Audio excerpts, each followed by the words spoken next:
Senhoras e senhores, boa noite. Sejam muito bem-vindos a mais um evento patrocinado pela União Brasileira das Associações de Técnicos, a UBATEC, em comemoração ao Dia do Técnico Industrial, dia 23 de setembro.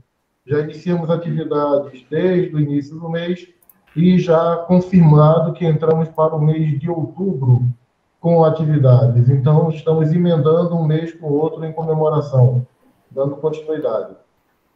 Professor Leonardo, é um prazer recebê-lo. Professor Wilson, por favor, faça as boas-vindas ao professor Leonardo. Gente, muito boa noite meninas, boa noite meninos. Professor Leonardo Leódido é engenheiro mecânico, formado pela UNB, tem mestrado e doutorado nessa área de metrologia. A atuação dele é na área de usinagem, é na área de fresa. Aliás, deixa eu falar pouco, porque eu não entendo muito de mecânica. Eu só sei que o professor Leonardo, além de ser um bom professor, de envolver os seus alunos do curso técnico de eletromecânica, ele é o diretor do campus Taguatinga, do Instituto Federal de Brasília. Mesmo sendo diretor, ele acompanha os alunos, ele está em sala de aula, vai para o laboratório, porque essa é a atividade que ele desenvolve com maestria. Eu agradeço ao professor Leonardo ter separado um tempo para conversar conosco e trazer um pouquinho dessa sua experiência de metrologia para o dia a dia do técnico. Professor Leonardo, por favor. Bom, eu agradeço a oportunidade, né? O professor Conciani fez o convite para mim ainda no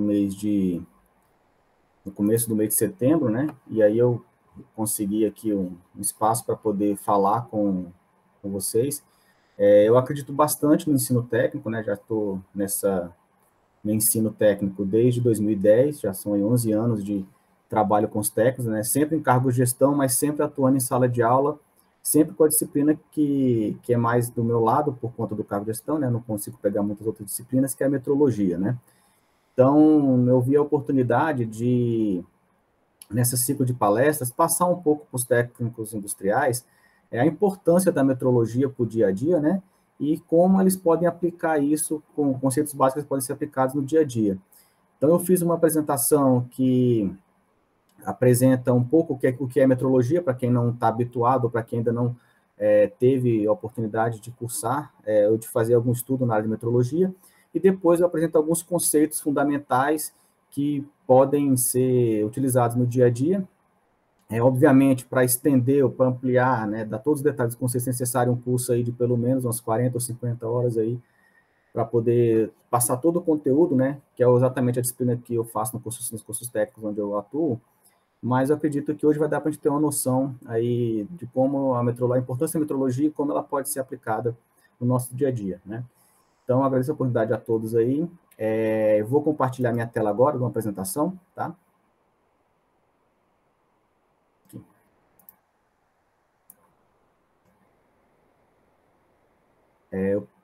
Como eu estou com a apresentação na tela, talvez não vou conseguir ver o chat e também eu gostaria de ter a confirmação se a apresentação chegou aí para vocês.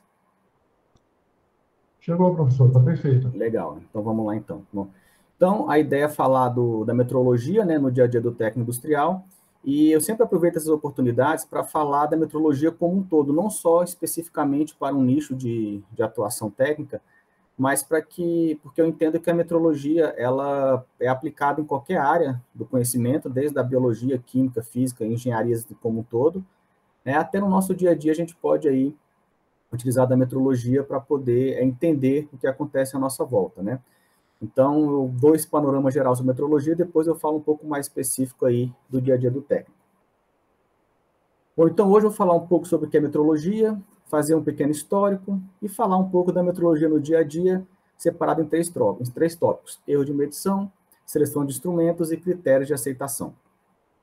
Passando aqui rapidamente para o primeiro tópico. Bom, o que é metrologia, né? Eu sempre começo a falar sobre metrologia falando sobre a etimologia da palavra, né?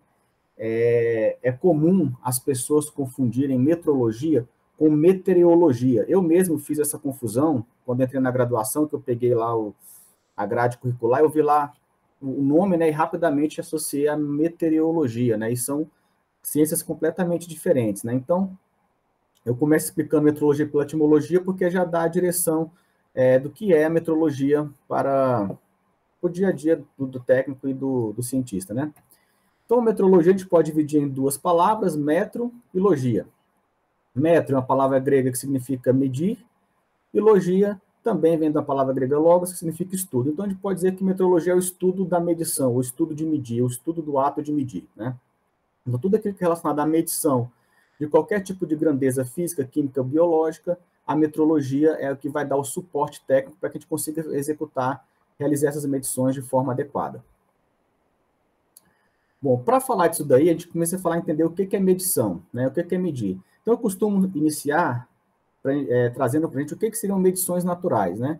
Então, são aquelas medições executadas pelo próprio corpo humano, por exemplo, né? Nosso corpo humano, eu costumo dizer que é um aglomerado de sensores. A pele é um sensor de temperatura, é um sensor de força, sensor de pressão também, por paralelo, né? Força e pressão são sempre interligadas. O nosso audição nada mais é do que um medidor de variação de onda sonora, de pressão, né? Digamos, pressão do ar, né? Aquela variação provocada pelas ondas sonoras. Nosso nariz, nossa boca, ela é nada mais é do que um analisador químico, né? A gente consegue distinguir o que é azedo, o que é doce, o que é um cheiro bom, do que é um cheiro ruim, sem necessariamente saber o que é, mas a gente sabe o que é bom e o que é ruim. A gente consegue distinguir, analisar quimicamente ali o que está sendo aspirado ou ingerido, né? Obviamente, pessoas mais treinadas conseguem até distinguir qual tipo de odor, né, que está sendo sentido, ou de gosto, né, e aí consegue, com treinamento, se consegue até dar uma quantificação a esse tipo de medição. E os nossos olhos também são nada mais que medidores de luz, que a partir da medição da luz a gente consegue medir a frequência das cores, né, refletida da luz refletida nos objetos, até a distância, né, tamanho de objeto, volume, estimar massa, tudo a partir aí da medição, né? Então, eu costumo dizer que se nós não fôssemos capazes de medir as variáveis que estão à nossa volta, a vida seria quase que impossível de existir, porque a partir dessa medição é que nós conseguimos reagir às variáveis e aí, a partir daí, tomar decisões e tomar ações aí, baseadas na medição dessas variáveis que estão à nossa volta. E toda vez que uma medição de uma variável à nossa volta, ela dá errado, a gente costuma causar um acidente ou causar algum percalço na nossa vida, né? Você, às vezes, mede a altura errada de um degrau, você vai dar um passo em falso, pode cair. Muitas vezes, você analisa a feição facial de uma pessoa, que seria uma variável biológica, e dependendo da forma como você analisa aquela feição, você pode ter uma reação que não seria adequada para aquele momento. Então, você consegue, né, a partir dessas medições, fazer uma ação. Isso mostra também que quando essa medição não é feita de forma adequada, você acaba tendo problemas. A mesma coisa acontece no mundo técnico. Quando a gente faz medições de grandezas físicas, químicas e biológicas, e você tem algum problema na medição, você acaba tomando decisões ou tomando aí atitudes erradas e vai acabar atrapalhando ou inviabilizando um projeto, né? Bom, apesar do nosso corpo, né, ser esse aglomerado de sensores, muitas vezes nós não somos capazes de quantificar o valor dessas variáveis, né? Eu consigo botar a mão na cabeça de uma criança e falar se ela está com febre ou não, mas eu não consigo dizer a temperatura. Talvez com treinamento conseguisse, mas no geral não se consegue, né? Então, além da gente conseguir medir, nós precisamos quantificar. E aí, para quantificar, nós precisamos envolver números, precisamos de instrumentos de medição, de procedimentos, para que a gente consiga quantificar essas variáveis que estão à nossa volta e, a partir daí, tomar decisões e atitudes, né?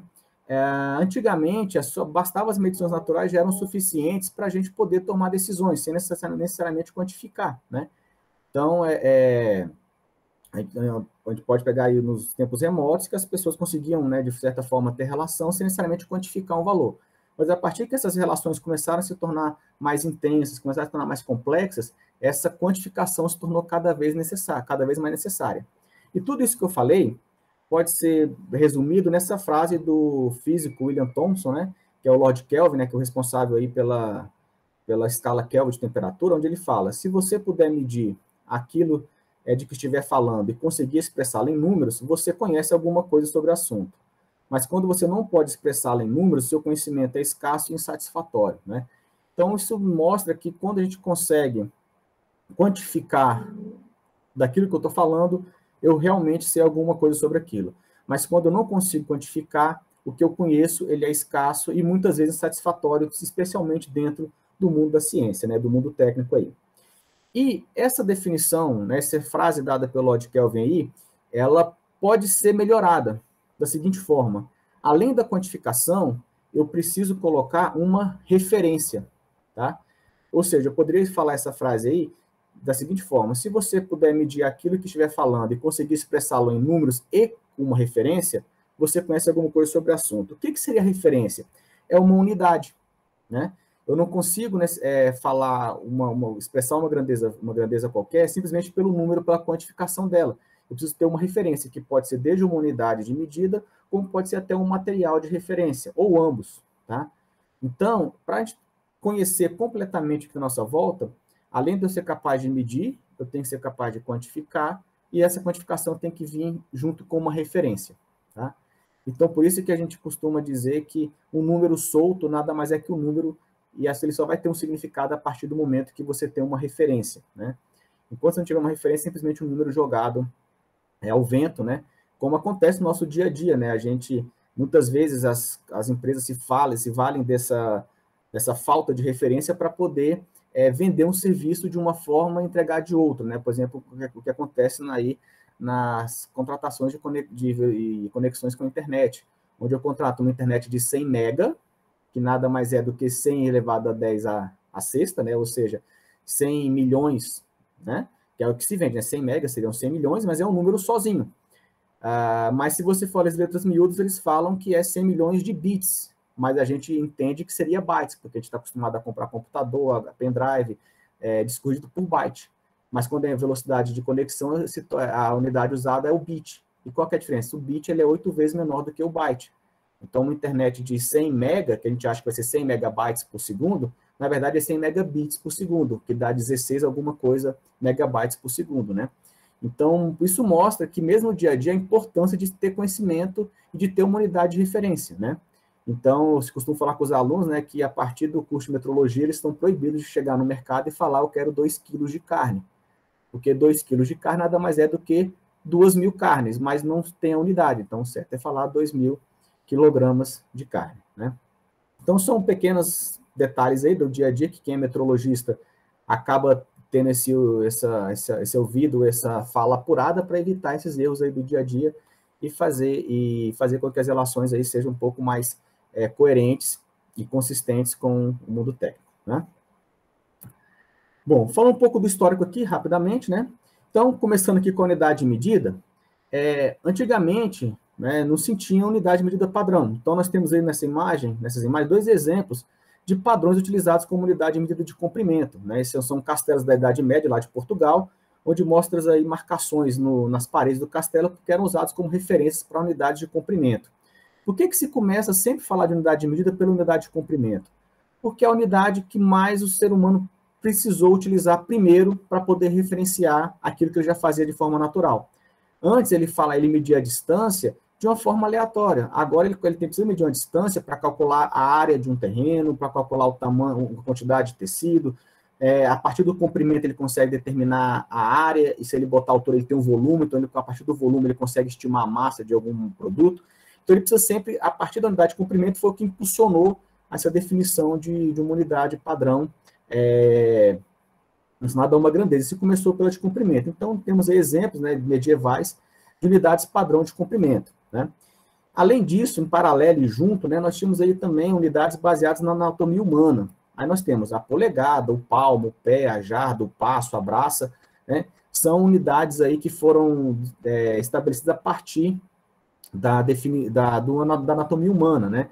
Geralmente a partir do monarca daquela região, né? Isso era o que se fazia à época, mas gerava problemas porque você tinha aí variações de unidade de medida de um território para o outro, que muitas vezes gerava conflito ou até questões políticas aí eram envolvidas nessas questões, né? Um exemplo, e para resolver essa situação, né, nós temos aí um exemplo de 4.000 anos atrás, né, que é o cúbito egípcio, que é essa imagem que está na parte de baixo da tela, onde se tentou materializar uma unidade baseada na anatomia humana. Então, se tinha um cúbito, que era a distância do dedo do meio até o cotovelo, e aí se criou uma barra de madeira, que era toda grafada, né, com a linguagem egípcia aí, e que era usado como padrão de referência, né? Então, é um dos primeiros objetos aí materializados, que se tentou materializar uma medida padrão humana com uma medida de um objeto materializado, que acho que foi chamado de cúbito. Na Europa também nós tínhamos, né, unidades baseadas numa mistura entre anatomia humana e experimentos, porque se percebeu que unidade de medida baseada somente na anatomia humana gerava problemas aí de trocas, principalmente trocas comerciais entre os diversos países, diversas regiões, e também impedia aí um pouco do avanço científico, porque você não tinha como comparar experimentos de um canto para o outro, a comunicação entre cientistas era uma comunicação mais complicada por conta dessa diferença de unidades, né? Então, na Europa se usava muito a toesa, né, o nome em português que se dá e também em espanhol, para uma unidade padrão de comprimento, que era baseada no pé do rei, era um equivalente a 6 pés, mas você tinha a toesa de Paris, a toesa italiana, a toesa espanhola, alguns falam até da toesa do Peru, que era uma toesa que se tinha aqui na América Latina já, né? E em alguns países da Europa, né, alguns cientistas tentaram pegar esse conceito de toesa e criar um experimento científico que fosse repetido em qualquer parte do mundo e que você repetindo o experimento você teria a unidade de medida, né? Então nós temos aí, por exemplo, o pêndulo de Burattini, que tem essa imagem aí, nada mais é do que um pêndulo que batia no segundo. O que é bater no segundo? O tempo do pêndulo ir de uma extremidade à outra teria que durar 2 segundos, né? 1 segundo para ir e mais 1 segundo para voltar. E para você atingir esse batimento do segundo, você variava o comprimento da corda que segurava o pêndulo.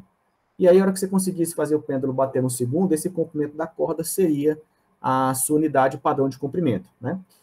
Se tentou esse experimento aí, porém, esse experimento se demonstrou não tão repetitivo, porque, dependendo da latitude que você estivesse, você teria aí variações do batimento do pêndulo por causa da variação da força gravitacional, dependendo da altitude que você estava, dependendo de vários fatores aí. Então, não era um experimento que poderia ser utilizado em todos os lugares. Mas, de toda forma, algumas barras, né, que equivalentes à toesa, tanto a toesa baseada no pé como a toesa baseada nos pêndulos, elas eram utilizadas aí por cientistas e também bastante no comércio local dos países.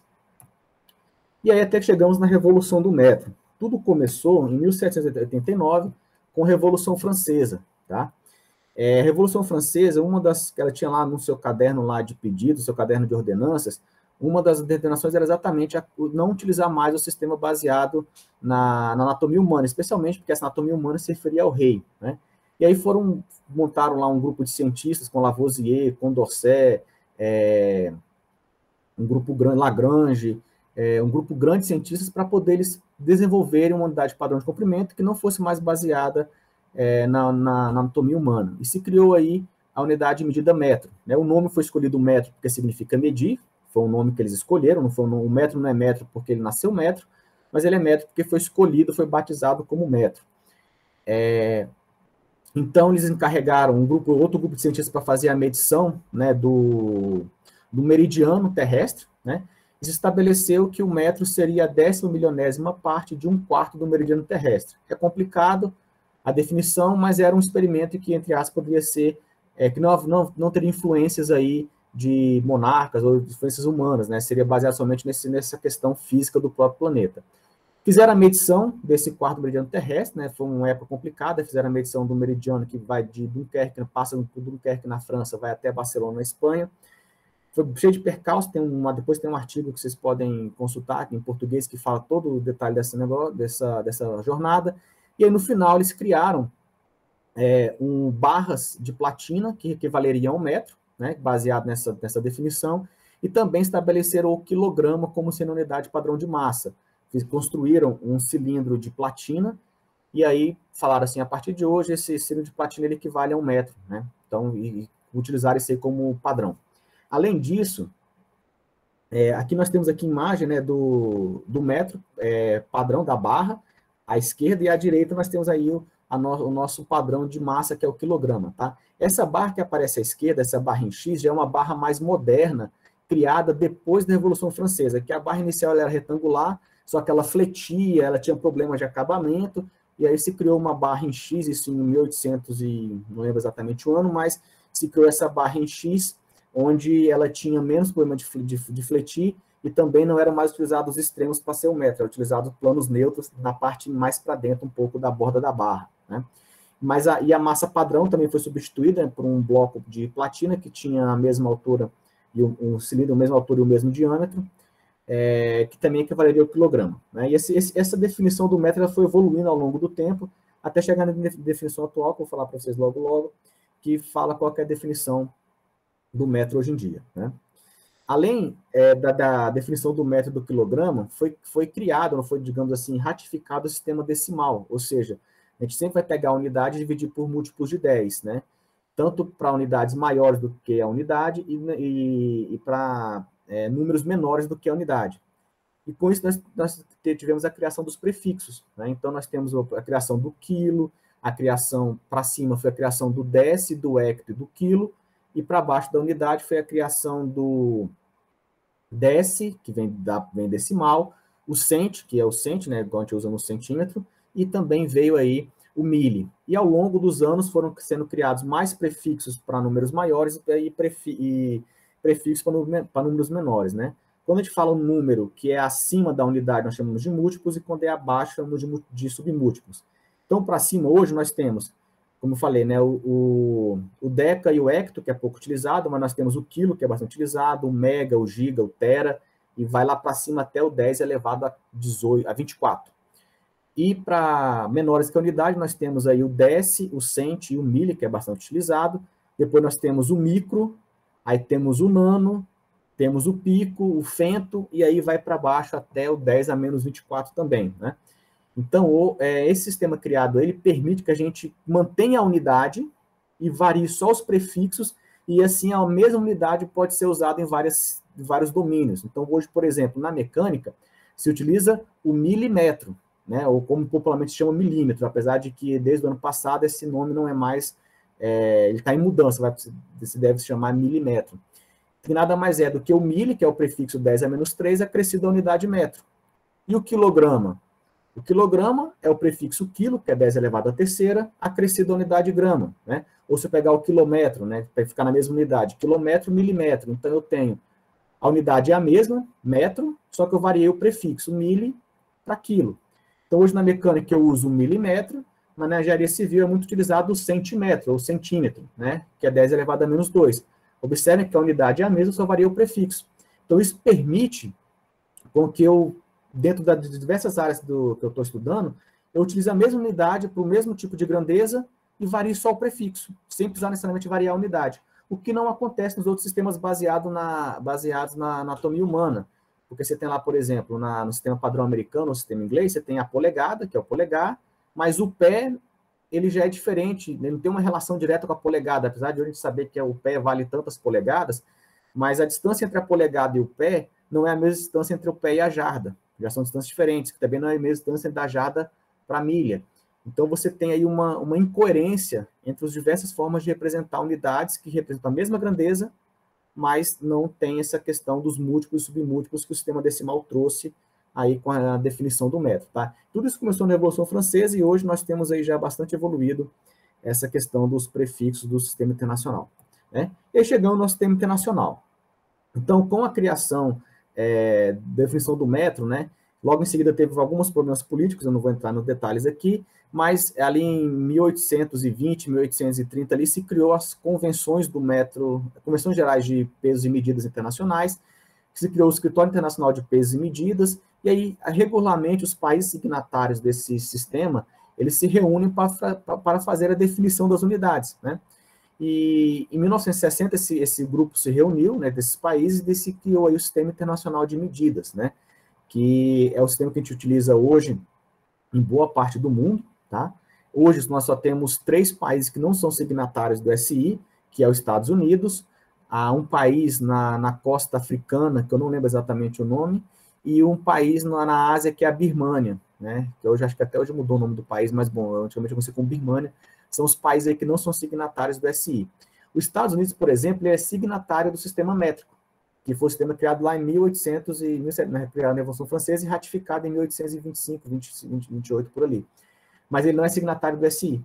Até se tentou, os Estados Unidos, numa época, ele aderiu ao SI, né, foi feito todo um investimento em maquinários, em processos e tal, mas quando chegou no usuário comum, nas donas de casas, essa introdução do sistema métrico ele não deu liga ali com o pessoal, com os usuários comuns, e aí se acabou utilizando o sistema duplo, aí, né, o sistema inglês, o padrão americano e o sistema internacional. Mas eu acredito que no futuro a tendência é a gente ficar direcionado somente para um tipo de sistema de unidades, porque o SI, como eu falei, é um sistema coerente e muito mais, ele permite muito melhor a comunicação entre os cientistas, entre as transações comerciais, tudo é facilitado com a utilização da mesma unidade, né? Além de que, utilizar dois sistemas diferentes causa muito prejuízo, né? Nós temos aí diversos exemplos na história da engenharia, onde houveram erros de sistema de unidades diferentes e que causaram prejuízo aí de milhões de dólares, né? Bom, seguindo na revolução do método, nós temos aí, foram definidas unidades padrão baseadas em experimentos. Então, hoje no SI são 7 unidades padrão que nós temos. É unidade padrão para comprimento, para massa, para tempo, para quantidade de matéria, para intensidade de corrente, para intensidade luminosa. Acho que tem mais um, não lembro de cabeça agora, mas são 7 unidades padrão que nós temos no Sistema Internacional de Medidas, e para cada unidade padrão nós temos uma definição baseada no experimento. A última definição que ainda era baseada num objeto, numa medida materializada, era da massa, que ainda era aquele bloquinho de massa que estava ali sendo utilizado ainda como referência, como padrão, e ano passado foi descontinuado o uso desse bloco padrão, por problemas aí relacionados ao erro, à incerteza desse bloco padrão, e aí se fez agora uma definição baseada na constante de Planck, né? Se eu não me engano, a constante de Planck é baseada agora na definição da massa. Então, nós temos agora tudo baseado aí em experimentos. Hoje, por exemplo, o metro, ele depende da velocidade da luz, ele é baseado aí na velocidade da luz e não mais baseado no objeto físico, que hoje, tanto aquela barra em X, né? Ela hoje virou peça de museu e você pode visitar visualizar essas peças, essas barras no museu em Paris, você consegue visualizar. E o Brasil também tem 2 barras dessa que ele recebeu, né, que ele utilizava como padrão nacional, e que eu acho que estão a cargos do Inmetro aí, não sei se estão expostos, né. E uma outra questão importante, que eu vou abrir um parênteses especial aqui, é sobre o vocabulário internacional de metrologia, tá? Que é um documento que ele uniformiza a linguagem e os conceitos, tá? E a última edição brasileira, luso brasileira, é de 2012, está disponível de graça no site do Inmetro. Então, tudo que você quiser ver sobre metrologia, conceitos, definições, como é que eu falo um conceito em português do Brasil, português de Portugal, em espanhol, em francês e em inglês. A versão brasileira traz em português do Brasil, português de Portugal, em francês, espanhol e inglês. Você consegue transitar nessas línguas o mesmo conceito, a mesma forma de entender aquele conceito, a linguagem, você vai encontrar no Vocabulário Internacional de Metrologia, que no dia a dia a gente chama de VIM, né? VIM, que é esse vocabulário que traz todas essas definições para a gente. Então, um documento extremamente importante. Quando você for fazer um estudo científico ou fazer alguma análise, é importante você ter os conceitos estabelecidos no VIM para você entender um pouco mais sobre a metrologia, tá? O documento está disponível no site do Inmetro, vocês podem consultar tranquilamente. E aí, toda vez que tiver dúvida, antes de qualquer coisa, recorre ao VIM, que lá você vai encontrar as definições completas que você precisa para entender os conceitos metrológicos, né? Bom, e com isso daí, chegamos no fim do histórico, né? A gente fala que eu considero que a metrologia está sempre na fronteira da ciência, né? Como eu falei, a massa padrão, ela deixou de ser utilizada como sendo bloco. Por quê? A incerteza, o erro gerado na medição daquela massa padrão internacional que estava lá no BIPM na França, né, que é o Escritório Internacional de Pesos e Medidas, ele estava tão grande comparado com a necessidade de medições experimentais no dia a dia da ciência, que falou, não dá mais para usar esse padrão como referência, precisamos de um novo padrão. Aí se correu atrás da definição da massa padrão baseada no experimento, né? Então, sempre que se precisou avançar com a ciência, porque o erro da medição já estava tão grande que não era possível mais tomar decisões corretas sobre o que estava acontecendo, a metrologia vinha e dava uma solução no sentido de melhorar o padrão ou melhorar os procedimentos de manutenção. Então, a metrologia está sempre ali na fronteira, né? Ela sempre rompe essa fronteira para que a ciência ganhe um espaço a mais para avançar. O metro foi a mesma coisa. Inicialmente, as medições eram feitas baseadas somente na observação humana, depois estabeleceu objetos materializados, depois foi necessário fazer um experimento humano. Aí o erro fez uma barra retangular, o erro está grande, faz uma barra em X. O erro está grande, faz a definição baseada no Césio 137, o erro está grande, faz a definição baseada no metro luz. e assim você vai evoluindo a ciência juntamente com a metrologia, sempre rompendo essa barreira aí para poder fazer as medições serem confiáveis e a gente poder tomar decisões a respeito dessas medições, né? No dia a dia, a gente também acaba, de certa forma, utilizando a metrologia, né? Obviamente, numa escala menor, mas a gente acaba, toda vez que você faz uma medição que não dá um valor que você esperava, você fica desconfiado, né? E esse desconfiar é natural, né? Mas se você fizer uma análise metrológica ali, você vai poder ter um pouco mais de confiança ou necessariamente, ou de alguma forma, refutar aquele valor que você mediu ali naquele experimento simples que você pode fazer no dia a dia, né? Então, você tem sempre que estar atento a essas questões aí de confiabilidade metrológica. A gente vai falar um pouquinho disso mais à frente aqui, tá? Bom, então esse é o histórico da medição, né, ou da metrologia, e aí agora eu vou entrar na metrologia no dia a dia. Vou falar um pouco aí sobre o erro de medição, né? Então, a primeira coisa é todo mundo entender que o erro ele é inevitável. O próprio ato de medir, ele já gera erros no seu processo, tá? O próprio ato de você tentar descobrir o valor de uma grandeza física já é suficiente para gerar um erro no seu processo de medição e não te dar o valor verdadeiro do que você está medindo. Então, eu posso dizer com certeza que nós nunca saberemos exatamente o diâmetro dessa moeda de R$1. Porque por melhor que eu seja capaz de medir o diâmetro dessa moeda, sempre eu vou ter um erro inserido aqui que vai fazer com que eu me afaste desse valor verdadeiro, tá? Então, eu tenho que, de uma forma, aprender a conviver com esse erro. Então, por que esse erro é inevitável? Porque eu tenho problemas no próprio sistema de medição. O meu instrumento, o meu sistema de medição, ele tem erros intrínsecos deles ali que faz com que eu erre na hora que eu vou utilizar. Nós temos problemas do operador, né? O operador, o técnico que vai mexer no sistema, que vai fazer a leitura, que vai operar o sistema, às vezes ele pode, pela uma falta de conhecimento, ou até por uma questão involuntária, ele inserir no processo um erro de medição. Então, o próprio operador, ele também tem um fator relevante ali na hora de você analisar o erro de medição. Nós temos as condições ambientais, né? Então, por exemplo, se você vai fazer a medição de uma peça metálica num dia de 30 graus Celsius, dependendo do instrumento que você usar, você vai ter variações do comprimento dessa peça por conta da dilatação térmica. A mesma coisa acontece quando você vai fazer medições aí de força e pressão em locais onde você não sabe a gravidade local com uma certa incerteza para você ter confiança naquele valor que você está medindo. Então, as variáveis ambientais que estão à sua volta, elas também influenciam naquela variável que você está medindo, né? Então, você tem influência da pressão, os mais clássicos, né? Influência da temperatura, da pressão, da umidade relativa do ar, da luminosidade, da gravidade local. Tudo isso pode influenciar naquela variável que você está medindo. Um outro grupo que é muito considerado aí na avaliação do erro é o procedimento de medição. Então, se você não tem um procedimento de definição muito bem definido, e não só bem definido, mas ele é seguido pelo operador, você vai ter ali erros de medição inseridos, tá? Então, só o fato, por exemplo, de você calcular uma média, que é um procedimento de medição, no próprio cálculo da média, dependendo do instrumento que você utiliza, você vai ter um erro de arredondamento ali, então um erro de procedimento que você vai ter que inserir isso no seu processo, né? Então, são questões aí do procedimento de medição que também fazem parte do processo que você não é capaz ainda de eliminar e também não acredito que nunca seremos capazes de eliminar 100% do erro que acontece nas medições. E para terminar, o último grupo é a definição do mensurando, né? Esse aqui eu coloco ele por último porque ele não é tão intuitivo, mas ele é um dos mais importantes, ele é o primeiro que tem que ser feito, tá? É definir o que você quer medir. Por exemplo, se eu quiser medir a temperatura do ambiente onde eu estou agora, né? Eu quero medir a temperatura em qual hora do dia? De manhã, de tarde ou de noite? Porque dependendo eu vou ter variações. Eu quero a temperatura só do centro da sala, eu quero a temperatura perto da janela, perto da porta, eu quero a temperatura em 4 pontos ou em 5 pontos da sala, qual que vai estar a altura do meu sensor do solo, do teto. Então, tudo isso são fatores que têm que ser definidos antes de você fazer a medição.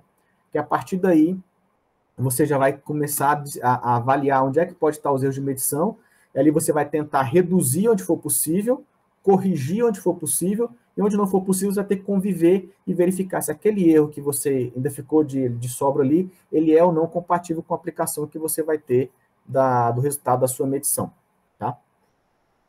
Bom, o erro de medição, né, ele é definido no vocabulário internacional de metrologia. Sempre que eu falar um conceito que está no VIM, no vocabulário internacional de metrologia, eu vou colocar qual que é a referência dele. Então, no caso aqui do erro de medição, é o conceito 2.16. Se você falar no VIM, vai estar lá no conceito 2.16, vai encontrar a definição do erro de medição, tá?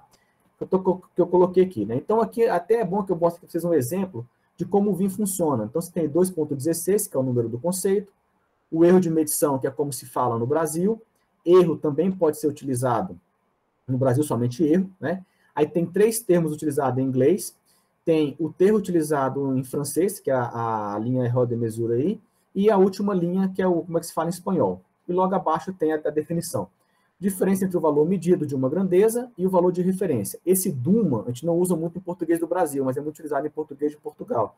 Então, nada mais é de uma, né? Então, a diferença entre o valor de uma grandeza e um valor de referência.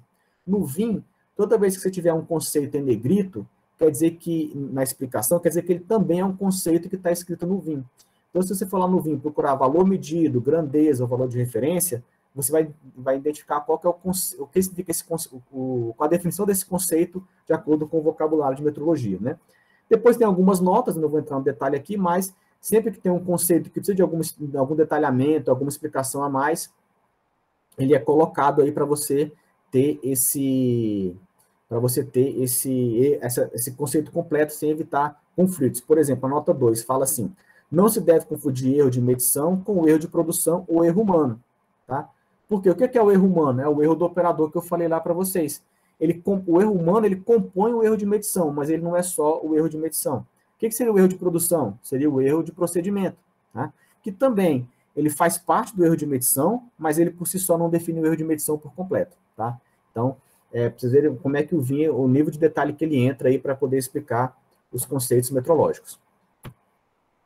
Bom, o erro de medição, vou tentar explicar rapidamente aqui, ele é composto por 2 componentes, por 2 elementos, tá certo? Para isso, eu vou usar como exemplo um alvo, né, que é um exemplo que é clássico, utilizado aí no no dia a dia da metrologia, que é o seguinte: eu tenho um canhão, né, e eu dei 2 tiros de canhão, são esses pontinhos vermelhos que estão no canto superior direito do alvo, tá certo? Então, se eu fosse dar mais tiros aqui, deixa eu ver se a ordem aqui do slide vai estar certa, eu dei aqui aproximadamente 20 tiros, né? Então, qual que seria aqui um erro que eu poderia definir aqui para esse meu erro de medição, tá? Seria a distância entre o centro do alvo e cada um dos tiros que eu dei. Então, se eu pegasse aqui e medisse a distância do centro do alvo até cada um dos tiros que eu dei aqui, e depois eu calculasse a média, eu teria aí esse erro de medição que está posto aí, tá? Então, essa seta verde mais grossa aí, ela representa como se fosse a média da distância entre o centro do alvo e cada um dos tiros que eu dei com o meu canhão para acertar esse alvo aí, tá? Lembrando que nessa questão do tiro do canhão, eu mirei no alvo e dei os 20 tiros em seguida, sem mexer na mira do canhão novamente, tá? Sem fazer nenhuma correção, só atirando da forma como foi feito. Outra forma de analisar o erro seria a partir da distância entre um tiro e outro. Então, observem que nesse exemplo que está colocado aí, eu tenho 2 exemplos de erro de medição, 2 componentes de erro de medição. Eu tenho um componente do erro de medição que vai do centro até cada um dos alvos, e depois uma distância média, e depois eu poderia avaliar a distância entre um tiro e outro, tá? Então, observe que são erros que podem acontecer, e que são erros que têm naturezas diferentes. Um depende do centro do alvo, e o outro não depende do centro do alvo, depende somente de eu comparar um tiro com o outro, tá certo? Então, é o que eu coloco aqui embaixo. Erro 1, distância do centro do alvo. Erro 2, distância entre um tiro e outro. Então, essas são basicamente as 2 componentes do erro que eu tenho nesse tiro do canhão, e logo a gente vai fazer o paralelo aí com o mundo da medição, tá? Bom, voltando aqui para o exemplo onde eu tinha 20 tiros de kick do meu canhão, o erro 1 seria esse valor médio, né, das distâncias entre os tiros que eu dei, tá certo? E o erro aleatório seria a distância entre um tiro e outro, que eu poderia representar como esse círculo azul que foi colocado aí, tá? Onde o círculo azul ele abraça todos os tiros que foram dados, e a seta verde me indica aí a média da distância entre o centro do alvo e os tiros, tá certo? Bom, então os 2 componentes do erro estão colocados aí de forma gráfica, de forma simplificada, para poder entender um pouco a natureza de cada um e de outro, tá certo? Bom, se eu fosse agora perguntar para vocês assim, onde é que você apostaria que o 21º tiro ia cair? A maioria de vocês ia falar dentro do círculo azul. Agora, se eu perguntar, dentro do círculo azul, aonde é que o tiro vai cair? Vai cair mais na borda ou vai cair mais no centro? A gente não é capaz de dizer, tá? Então, isso me mostra que eu tenho uma parcela do erro que é previsível, onde eu vou prever que o tiro vai cair dentro do círculo azul. E eu tenho uma parcela aleatória, onde eu não consigo prever em qual local, dentro desse círculo azul, meu tiro vai acontecer, tá? Esse erro que mede, que ele é previsível, que eu já sei mais ou menos como ele vai acontecer, é o que eu chamo de erro sistemático, porque ele é sistematicamente da mesma forma, ele é previsível, tá? E o erro onde eu não consigo prever onde ele vai cair, eu chamo de erro aleatório, que seria a parcela imprevisível do erro, tá certo? Então, a parcela previsível do erro é aquela parcela onde eu consigo prever o que vai acontecer. E a parcela imprevisível eu não consigo prever porque ela é aleatória. Então, o erro de medição em instrumentos de medição, em sistemas de medição, não importa qual seja, eles são compostos sempre pela parcela previsível e sempre pela parcela imprevisível do seu erro, tá? Essa parcela imprevisível ela é aleatória, a gente chama de erro aleatório, e a parcela previsível de erro sistemático. Basicamente é isso aí que nós temos, tá? Uma outra característica importante é que o erro sistemático, por ele ser previsível, ele pode ser corrigido. Eu posso aplicar uma correção, por exemplo, eu poderia, depois de ter dado os 20 tiros aí, fazer essa média e verificar que o meu canhão precisaria de uma correção na mira, e os próximos tiros seriam mais centralizados. Porém, o erro aleatório ele não é possível de ser corrigido. Eu posso até tentar reduzir, mexer no mecanismo do meu canhão, tentar ajustar as folgas ali, fazer um procedimento de trava para evitar algum recuo, alguma coisa assim, mas o erro aleatório sempre ia acontecer, porque ia depender da qualidade da pólvora, da direção do vento, do próprio operador, da pressão que ele faz no gatilho. Então, são várias variáveis que pode acontecer ali, que eu não consigo prever nem controlar de forma completa, que vão contribuir para que esse erro aleatório aconteça, tá? Quer dizer que o canhão ele é ruim? Não necessariamente, depende da aplicação. Mesmo que um canhão que eu tenha um erro aleatório grande, dependendo da aplicação, ele pode ser utilizado, né? Ou em aplicações onde você precisa de um pouco mais de acerto, você não poderia usar um canhão, um instrumento com erro aleatório grande, tá certo? E um exemplo comparativo aqui que eu mostro para vocês, né? Nós temos aí o canhão A e o canhão B. Então, eu posso dizer que no canhão A eu tenho um erro sistemático alto e um erro aleatório baixo, porque ele está mais concentrado. Já no canhão B, eu tenho um erro sistemático baixo, porque na média os meus tiros estão próximos do centro, porém eu tenho um erro aleatório grande, tá? Por que eu coloco esse exemplo bastante em metrologia? Esse exemplo dos canhões é clássico em metrologia, tá? Porque no dia a dia a gente costuma usar muito, fazer a confusão entre o que é erro sistemático, erro aleatório e precisão, tá? A gente costuma dizer que aquilo que eu acerto no alvo é aquilo que é preciso. Porém, acertar o alvo não significa que eu sou preciso, significa que eu sou exato, porque eu acertei no alvo e fui exato porque era o meu objetivo.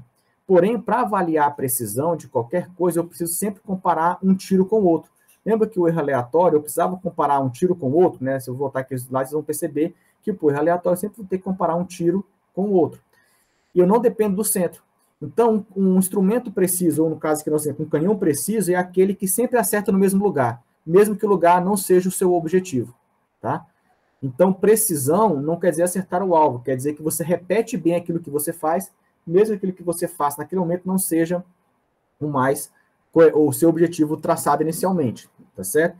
Então, esse conceito de precisão no dia a dia ele é muito utilizado de forma equivocada pelas mídias, até por jornais científicos se utiliza de forma equivocada esse conceito e acaba gerando um pouco de confusão, tá? Então, vocês podem depois consultar lá no Vocabulário Internacional de Metrologia, o conceito de precisão, vocês vão ver lá que a definição dele é o grau de concordância entre repetições de medições, basicamente é isso, ou seja, o tanto que eu repito bem aquilo que eu faço, mesmo que não seja um objetivo, tá?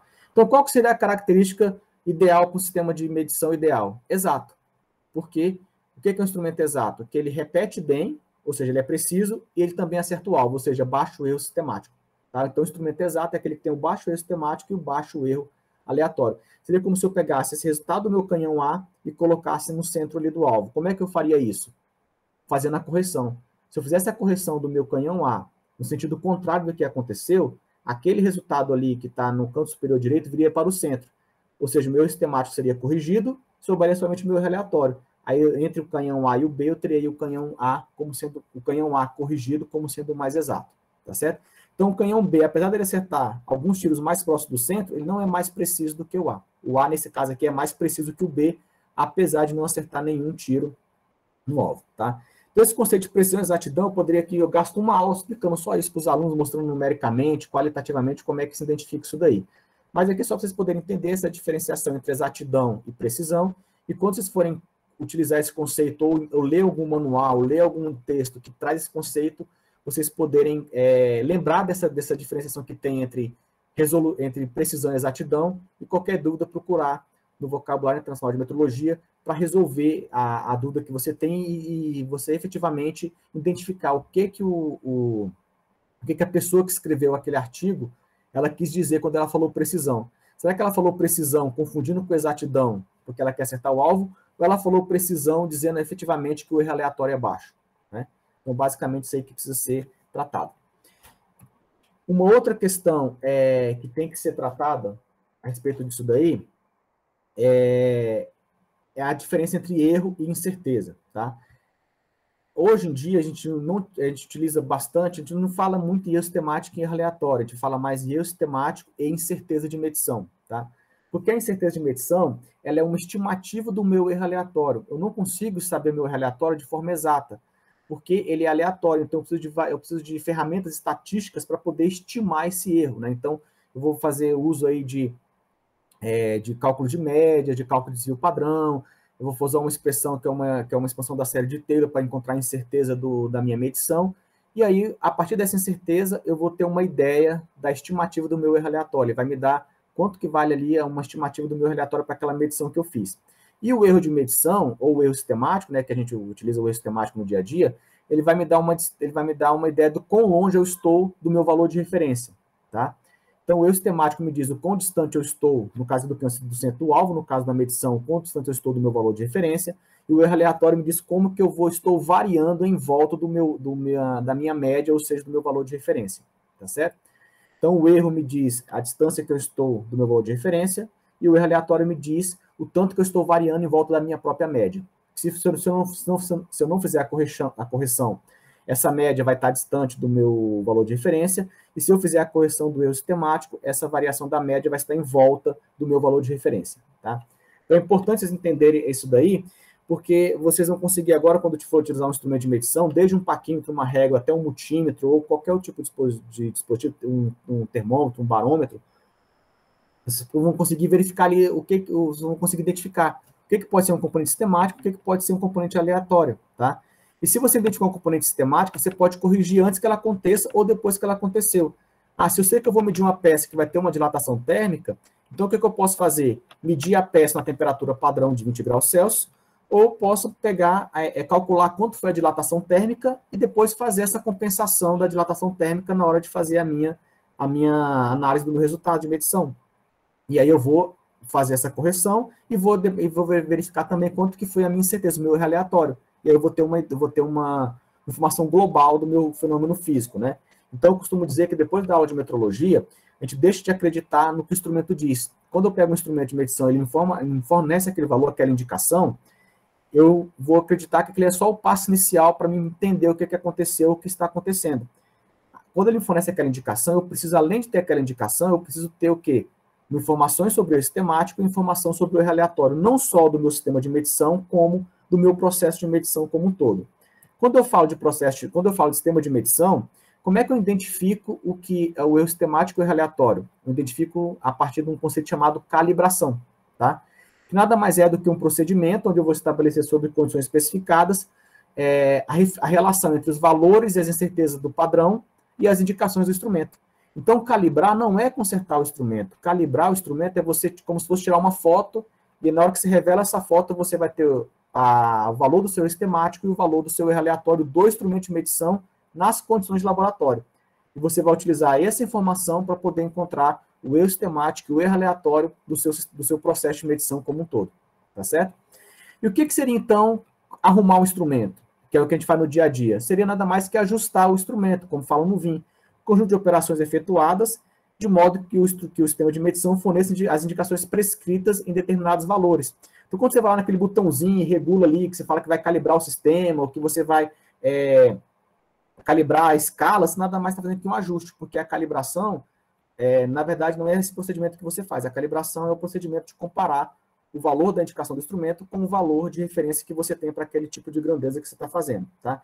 E para fazer a calibração, você precisa de todo um procedimento, né, rastreado pelos organismos do Inmetro, no caso do Brasil, Inmetro, no caso de Portugal, IPT, em outros lugares, cada um tem o seu sistema de padronização, e que eles criam critérios aí de calibração, acreditam em laboratórios, e esses laboratórios são responsáveis aí por fazer essa calibração dos instrumentos, que não é exatamente o valor da incerteza e do erro sistemático que você vai ter no seu dia a dia. Mas aí já diz o seguinte, ó, em condições de laboratório, o seu sistema de medição, o seu instrumento, tem esse erro sistemático e esse erro aleatório. Então, no mínimo, ele vai ter isso. Quando você for usar na prática, você vai ter isso que ele tem de erro de calibração, mais aquelas outras variáveis que vão entrar do seu próprio ambiente ali naquela sua medição. Tá? Então, basicamente, esse aí que a gente pode definir como sendo o erro de medição. Bom, seleção de instrumentos de medição. Tá? Existem duas regras básicas que são utilizadas para fazer a seleção de instrumentos de medição, que uma chama regra de odonmetrologia e outra chama regra da resolução. São passos iniciais para você escolher o seu sistema de medição, tá?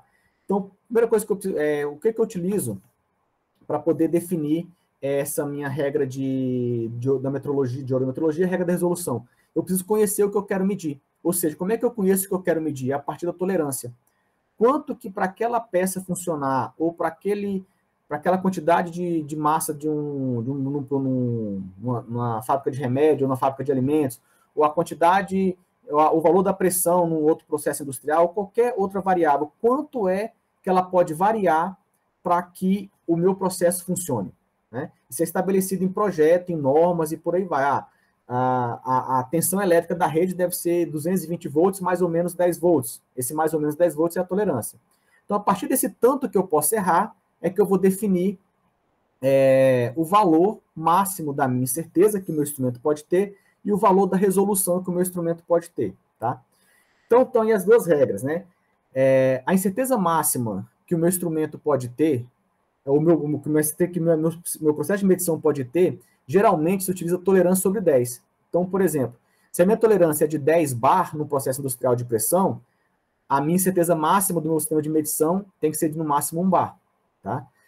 Se a peça que eu estou fabricando tem uma incerteza de 1/10 de milímetro, ou seja, o meu instrumento o meu processo, o sistema de medição tem que ter no máximo uma incerteza de 0,01 um centésimo de metro aí, de certeza, para poder eu estar medindo dentro ainda de uma margem onde eu não vou ter influência da incerteza nos extremos. A gente vai ver isso com um pouco mais calma daqui a 2 minutinhos, tá? E a regra da resolução, a regra de odonmetrologia, ela tem a ver com o desempenho do meu instrumento, é a incerteza, o que eu vou obter na calibração ou do meu processo de medição a partir de uma análise completa do meu processo de medição. Já a regra da resolução tem a ver com a característica do meu instrumento. Então, quando eu vou comprar o instrumento, eu vou olhar a resolução dele. O que é a resolução? É a menor variação do mensurando que causa uma variação perceptível no meu instrumento. Então, basicamente, é o que antigamente a gente chamava de menor divisão da escala. Antigamente se chamava dessa forma e hoje em dia se chama de resolução, ou seja, é a capacidade que o meu instrumento tem de perceber variações daquilo que eu estou medindo, tá? Então, se você está medindo uma grandeza física, que ela varia, a tolerância é de mais ou menos 1, se o seu instrumento tiver uma resolução de 1, ou seja, ele mudou de uma indicação para outra, você já passou por toda a tolerância, ou seja, você nunca vai conseguir saber um valor que vai te dar uma capacidade de decisão, porque você vai estar sempre entre os extremos da tolerância, nunca vai conseguir medir o valor ali que te deu uma informação útil, tá? Então, se recomenda que a resolução mínima, essa forma que é lá do T sobre 20, tinha que corrigir que é R mínimo, né? Resolução mínima que o seu instrumento tem que ter, tem que ser tolerância sobre 10, ou em alguns casos, tolerância sobre 20, tá? Dependendo do conhecimento que você tem do seu processo. Quando você não conhece nada do seu processo, a primeira vez que você está medindo, você não tem informação nenhuma extra sobre o seu processo, geralmente você utiliza tolerância sobre 20. Quando você conhece um pouco mais do seu processo, entende um pouco mais o que está acontecendo, você utiliza tolerância sobre 10, tá certo? Então, essas duas regrinhas que você vai utilizar como base para poder iniciar a escolha do seu instrumento de medição. Se o instrumento de medição não tem nem a resolução adequada, o que vai acontecer? não adianta nem você querer mandar calibrar para ver a incerteza, porque já vai falhar na própria resolução, não vai passar pelos requisitos mínimos para realizar a medição. Tá? Outra coisa importante, a resolução, quanto menor a resolução, mais o instrumento é capaz de perceber, ou seja, quanto mais casas decimais tiver na resolução, mais divisões tiver no instrumento, mais ele será capaz de perceber as variações do meu mensurando. Tá? Então, por isso que a gente usa incerteza máxima e resolução mínima, né? A incerteza máxima tem que ser no máximo que está ali, mas já a resolução mínima tem que ser no mínimo aquilo ali ou menor, tá? Se for maior, vai ser inviabilizado. A resolução também, ela é muito confundida com precisão.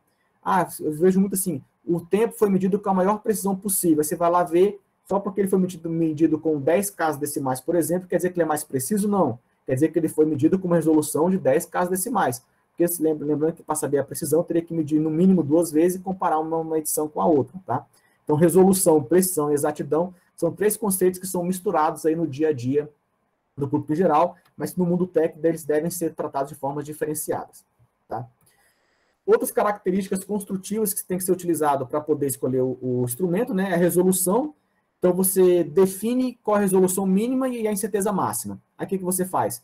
Vai lá e compra o instrumento que tem aquela resolução, no mínimo, aquilo que você identificou na regra da resolução. Tá? Você também tem que olhar o intervalo nominal, ou seja, será que você quer medir uma temperatura de 10 graus Celsius, mas seu instrumento vai só de 0 a 5? Ou seja, você não vai conseguir utilizar aquele instrumento, porque o seu mensurando, ele está fora do intervalo nominal, ou seja, está fora do range do seu instrumento. Tá? Outra coisa, você vai ter variações de mensurando, uma hora é 10, outra hora é 15. Então, será que seu instrumento tem a amplitude para poder abarcar essa variação de temperatura ou variação da variável do instrumento que você estiver medindo? Tá? Então, você tem que olhar resolução, intervalo nominal, span e outras características. Se você for no VIN, só no capítulo 4, você vai ter diversas características construtivas do instrumento que você deve considerar na hora que for escolher o seu. Essas 3, eu digo que são as principais: resolução, intervalo nominal e amplitude. Tá? Outras características como ponto morto, o zero do instrumento, isso são coisas que você vai poder olhar de acordo com a aplicação que você for ter. Tá? E você também deve considerar o que nós chamamos de características metrológicas. O que seria?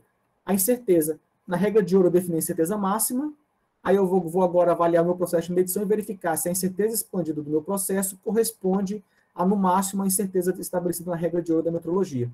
Então, para selecionar o instrumento, o que você faz? Estabelece o que você quer a partir da tolerância, e depois você vai verificar se a construção do instrumento ela atende àquela definição que você fez a partir da tolerância, e se as características metrológicas do seu instrumento atendem àquela definição que você estabeleceu ali na regra de ouro da metrologia. Tá? Então, a seleção de instrumentos é basicamente isso. Define o que você precisa, e depois você vai avaliar se o instrumento que você tem disponível, ou que você vai comprar, atende aqueles requisitos que você estabeleceu. Eu apresentei 2 requisitos, regra de ouro e metrologia e regra de resolução, mas você pode acrescentar a questão econômica, o custo. Tá?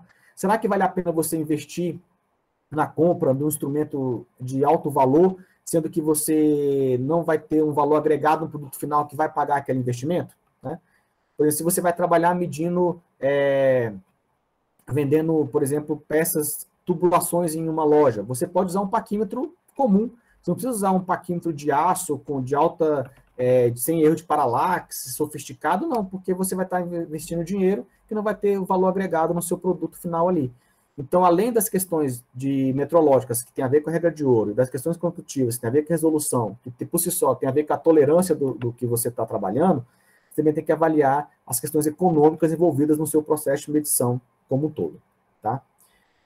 E finalizando aqui, os critérios de aceitação, que é o seguinte: quando nós falamos de tolerância, eu vou pedir só uma licença aqui, eu vou compartilhar uma outra tela aqui. O que aconteceu? Ai, meu Deus do céu. Opa, desculpa, eu achei que eu tivesse perdido aqui a conexão, desculpa. Eu vou só compartilhar uma outra tela aqui, para explicar rapidamente esse conceito, tá? Que é o seguinte: nós temos a tolerância de uma grandeza física como sendo valores, né? A gente teria uma linha seria o meu valor máximo e o meu valor mínimo. Ou seja, aqui é o que eu chamo de tolerância. Ou seja, se o valor que eu medi da minha grandeza estiver aqui no centro, eu vou aceitar esse meu resultado. Porém, quando esse valor ele está próximo dos extremos, o que vai acontecer? Eu já começo a ter dúvida. Por quê? Eu sei que esse valor que eu medi aqui, ele não é o valor exato, ele vai ter o erro aleatório em volta aqui, ó. Tá? Então, quando esse meu erro aleatório ele se aproxima dos extremos, quando esse meu erro aleatório se aproxima dos extremos, por exemplo, aqui, ó, o valor médio deu aqui, o erro aleatório deu fora, outra parte do erro aleatório deu dentro. Aqui já me gera uma dúvida se eu devo ou não aceitar essa medida. Porque no final, quando eu não tenho mais a indicação, mas eu passo a ter o resultado da medição do meu instrumento, eu vou ter aqui a média das minhas indicações, e aqui eu vou ter o meu erro aleatório, ou seja, a minha incerteza de medição. Né? Quando chega nos extremos aqui, eu já começo a gerar dúvida. Então é necessário que eu trabalhe em cima dos meus valores extremos aqui, para que eles comportem quanto que foi a variação aqui da minha incerteza de medição. Tá certo? Como é que se faz isso? Eu vou ter o valor mínimo e o valor máximo. Eu vou descontar aqui a incerteza de medição para um lado, vou descontar a incerteza de medição para o outro. E agora eu não trabalho mais com tolerância, eu trabalho agora com zona de aceitação. Por quê? Nesse espaço aqui, entre esse novo ponto aqui e esse outro ponto aqui, mesmo que o meu instrumento, o resultado final dê aqui, com a variação do erro aleatório, ainda vai estar dentro da minha zona de tolerância. Mesmo que o resultado varie entre o máximo e o mínimo aqui, né, a incerteza para um lado e a incerteza para o outro, tudo vai estar dentro da zona de aceitação, vai estar dentro da tolerância. Então, eu vou considerar somente esse ponto X e esse ponto Y aqui. Esse ponto Y e esse ponto X, eles têm um nome, tá? Aí depende da literatura que você usa. Então, você vai ter o limite inferior. Deixa eu botar mais fácil aqui. Você vai ter o limite inferior de aceitação ou limite inferior de especificação, tá? Que seria o ponto X aqui. E você teria no ponto Y o limite superior de aceitação ou limite inferior, ou o limite superior de especificação. Ou seja, quando eu começo a trabalhar com limites de especificação ou de aceitação no lugar de tolerância, o que eu estou fazendo? Eu estou juntando o tanto que eu posso errar na fabricação ou na definição do mensurando com o tanto que eu erro na medição. E a partir daí eu consigo ter um espaço dentro do meu mensurando, onde, independente de onde o resultado acontecer, eu vou poder aceitar aquele resultado de medição como sendo um resultado confiável metrologicamente. Tá? Coisa que se eu só utilizar o mínimo e o máximo aqui, eu não vou ter essa informação. Então, para o dia a dia do técnico, o que é importante aí ser considerado? Tá? Quando você for fazer uma medição, se te derem uma tolerância, avalie se aquele instrumento que você tem na mão, como é que, se você tiver informação, obviamente, né, sobre o sistemático e o aleatório ali, para saber o quão longe, o quão perto você pode chegar dos extremos da tolerância. Se sua tolerância é de mais ou menos 10, então você tem ali mais 10 para um lado e menos 10 para o outro, no caso aqui de tensão elétrica da nossa rede. Se o seu multímetro tiver um erro aleatório de mais ou menos 1, ou seja, uma incerteza de mais ou menos 1 volt, quer dizer o quê? Você não vai poder considerar 220 mais 10 ou 220 menos 10, que seria 210 ou 230. Você vai descontar a incerteza, ficaria 229 como superior e 211 como inferior. Então, se sua medição ficar em 211 e 229, ela está aceita. Se ela passar de 229 ou se ela for mais baixa que 211, ela seria rejeitada mesmo dentro da zona de tolerância. Por quê? Você está considerando o seu erro de medição. Tá? Então, na prática, é isso que a gente faz. Além de considerar a tolerância, eu vou reduzir a minha tolerância para poder encaixar dentro da minha incerteza de medição. Ou seja, quanto menor for minha incerteza, maior vai ser minha zona de aceitação, mais próximo eu vou estar da minha tolerância. Quanto maior for a incerteza, pior para mim, porque eu vou ter menos espaço para poder errar, né? Então, se meu valor máximo, o meu valor mínimo, então aqui, quanto maior for a minha incerteza, menor vai ser a zona que eu vou ter de aceitação daquele resultado da minha medição, tá?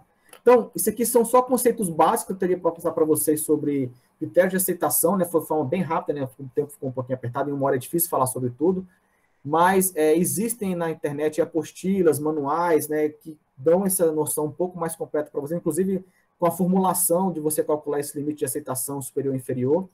E o que eu posso finalizar para o dia a dia do técnico industrial relacionado à metrologia? Primeira coisa, entenda que sempre o erro é inevitável, vai sempre acontecer. Sempre vai ter um componente sistemático e sempre vai ter um componente aleatório. Você nunca vai conseguir se livrar desses dois erros de medição. Melhorou agora?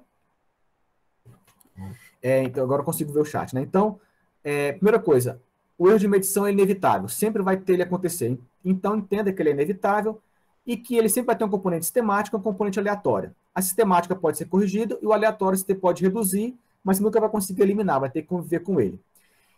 Quando você está lidando só com o instrumento de medição, como é que você descobre o erro sistemático e aleatório? A partir da calibração, né? E a partir da calibração você constrói a incerteza de todo o seu processo, o seu sistema de medição. Então, esses são os conceitos metrológicos. Relacionados à seleção do instrumento, o que você tem que fazer? Primeira coisa, identificar o que você precisa a partir da tolerância. Quanto que eu posso errar? A partir daí, você vai definir quais são os critérios que você vai ter na sua seleção do seu instrumento. Depois, você vai definir quanto que você pode gastar para poder adquirir um instrumento de medição ou para executar uma medição. A partir disso daí, você vai para o mercado, buscar um instrumento que se adeque do ponto de vista de construção à sua medição, resolução, intervalo nominal e amplitude, buscar um instrumento que se adeque ao que você precisa em termos de incerteza, ou seja, a sua incerteza não pode ser tão grande que inviabilize o seu processo de medição, como eu acabei de mostrar nessa tela que está colocada para vocês agora. E, por último, vai verificar se cabe no seu bolso. Tá certo? Aí você vai conseguir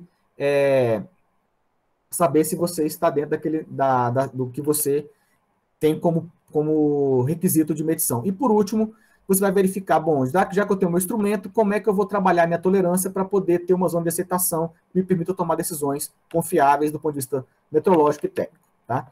Então, rapidamente, é isso que eu queria passar para vocês. Eu sei que foi um pouco corrido, né? Mas eu acho que deu para vocês aí terem uma referência do que é a metrologia, né? Eu agradeço a oportunidade. Vou colocar aqui meu e-mail para vocês, caso vocês queiram tirar alguma dúvida ou mandar alguma indicação de material, eu posso passar para vocês, tá? Vou projetar aqui na tela agora. Agradeço mais uma vez a oportunidade, tá? E se vocês tiverem alguma outra questão, eu sei que o tempo está apertado, mas vocês podem me procurar, né, via e-mail, que eu teria aí o prazer de passar para vocês uma indicação de material e outras informações que vocês acharem relevantes aí para poder entender um pouco mais sobre metrologia no dia a dia da técnica e da ciência. Tá bom? Obrigado, professor Ponciano, obrigado, Augusto. Desculpa ultrapassar um pouco do tempo, mas não consegui ser tão rápido, tão conciso assim. Professor Leonardo, a sua aula é uma aula extremamente técnica, um assunto, de certa forma, até um pouco complexo para a maioria das pessoas, mas para mim foi muito interessante, principalmente quando se referia ao canhão. Precisão e exatidão. Exatamente. Onde você pega um armamento tipo canhão B, né, com tiros muito próximos ao centro, mas ainda espalhados, ou seja, tem um problema técnico do armamento. Uhum. Enquanto o primeiro tem precisão, mas não tinha exatidão, mas é somente calibrar o armamento, porque provavelmente é algum cacuete do próprio atirador, qualquer detalhe ali, você faz a calibração para aquele atirador e sua arma vai ter, além de precisão, vai ter exatidão. Isso. Foi bem interessante porque eu me lembrei totalmente desses conceitos que faz tempo que eu não via. Uhum. Bastante interessante. Pessoal, alguém tem alguma dúvida? Perguntar aqui para o professor? Vamos aproveitar o momento.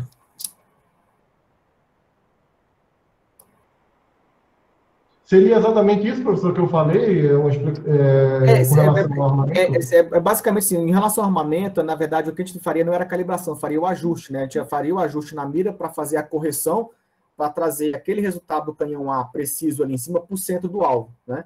A gente faz essa correção, e aí, para reduzir aquele tamanho daquele círculo ali, aí só trocando o mecanismo de canhão, e mesmo assim ia ficar alguma coisinha, né? É a mesma coisa na medição, né? Eu pego um instrumento, eu faço a correção dele, e aquele erro aleatório que sobra, eu vou mandar consertar o instrumento, né? Posso mandar consertar, ajustar, fazer o que eu quiser, e depois eu volto e faço a calibração de novo. Aí eu tenho pode acontecer 3 coisas. A primeira, ficar igual. Segunda, piorar. E a terceira, melhorar, né? Eu só consigo saber isso a partir da calibração, né? Então, a calibração não é consertar, ajustar o instrumento. A calibração é fazer esse ajuste, essa manutenção, e depois eu faço a recalibração para saber se aquilo que eu detectei como erro aleatório foi corrigido. Não vai ser eliminado, mas ele, de certa forma, vai ser reduzido ali um pouquinho o efeito dele. Ou, em muitos casos, o que a gente faz? A gente reduz tanto que ele se torna desprezível. É o que acontece em muitos casos. Hoje em dia, por exemplo, os multímetros que a gente usa no dia a dia, o eletricista comum usa no dia a dia, ele tem um erro aleatório tão baixo que é desprezível. Então, o valor que ele fornece ali para mim, eu já posso considerar como sendo um valor confiável, porque o erro é tão baixo que ele é desprezível, né? Mas, obviamente, para ter certeza, bater o martelo, para a auditoria não me pegar, ou para mim, num experimento científico um pouco mais elaborado, eu tenho que mandar fazer a calibração, e aí eu vou ter exatamente a noção do valor do meu erro aleatório do sistemático para aquele instrumento que eu estou utilizando, né? Então, eu preciso ter essas diferenciações aí. Mas é isso mesmo. Perfeito.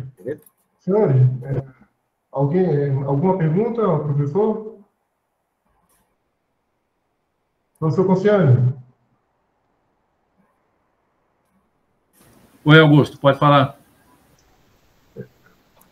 Encerramento é com o senhor. Fique à vontade. Muito obrigado, Augusto, pela deferência. Leonardo, eu queria agradecer a sua disposição, a sua disponibilidade em conversar conosco e trazer essas informações. O seu passeio cultural foi muito bom, mas as dicas que você trouxe agora no final foram fantásticas, porque, de fato, o pessoal tem dificuldade em separar exatidão, precisão, resolução, acurácia e, sobretudo, escolher o equipamento adequado. Foi muito bom. Muito obrigado aí pela sua participação, muito obrigado pela sua colaboração. Tá.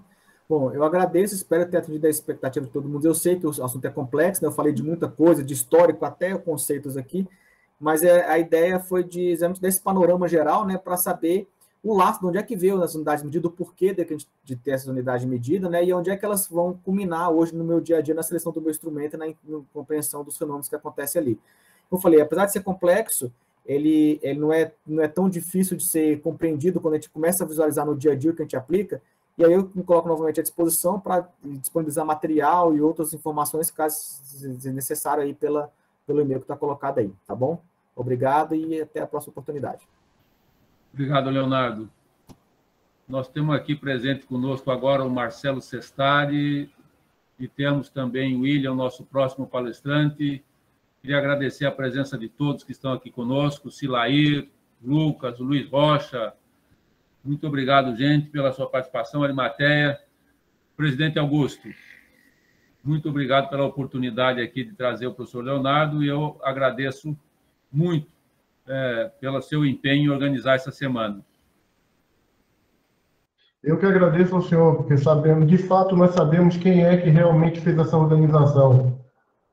Professor Leonardo, muitíssimo obrigado.